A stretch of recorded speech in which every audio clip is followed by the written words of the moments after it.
గురు పౌర్ణమి సందర్భంగా పాపానాయుడుపేటలో సాయిబాబా ఆలయంలో విశేష పూజలు జరిగాయి.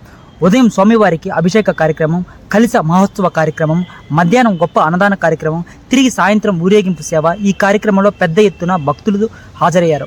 అలాగే ఆలయ ధర్మకర్త రమేష్ గారు, వారి సతీమణి పాల్గొన్నారు.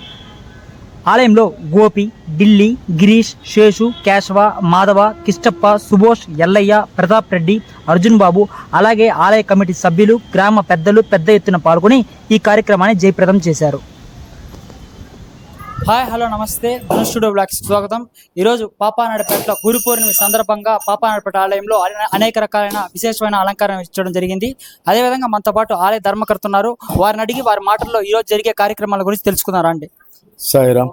ఈరోజు పాపానాయుడుపేటలో ఎటువంటి కార్యక్రమాలు నిర్వహిస్తున్నారు? ఈరోజు గురు పౌర్ణమి సందర్భంగా మన గ్రామంలో ఉన్న పాపాపేట గ్రామంలో ఉన్న షిరిడి సాయిబాబా మందిరం నందు ఉదయం నుంచి కూడా 5 గంటల నుండి కలశ స్థాపనతో ప్రారంభమై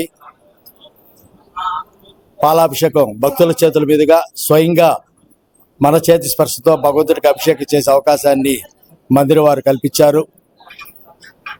తర్వాత 12 గంటలకు గొప్ప అన్నదాన కార్యక్రమం ఉంటుంది. సుమారుగా 800 మందికి అన్నదాన కార్యక్రమం ఉంటుంది.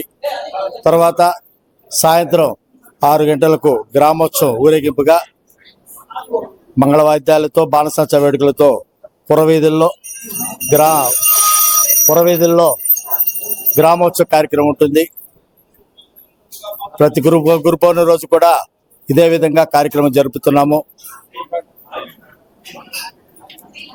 ఇదే విధంగా కార్యక్రమం జరుగుతున్నది.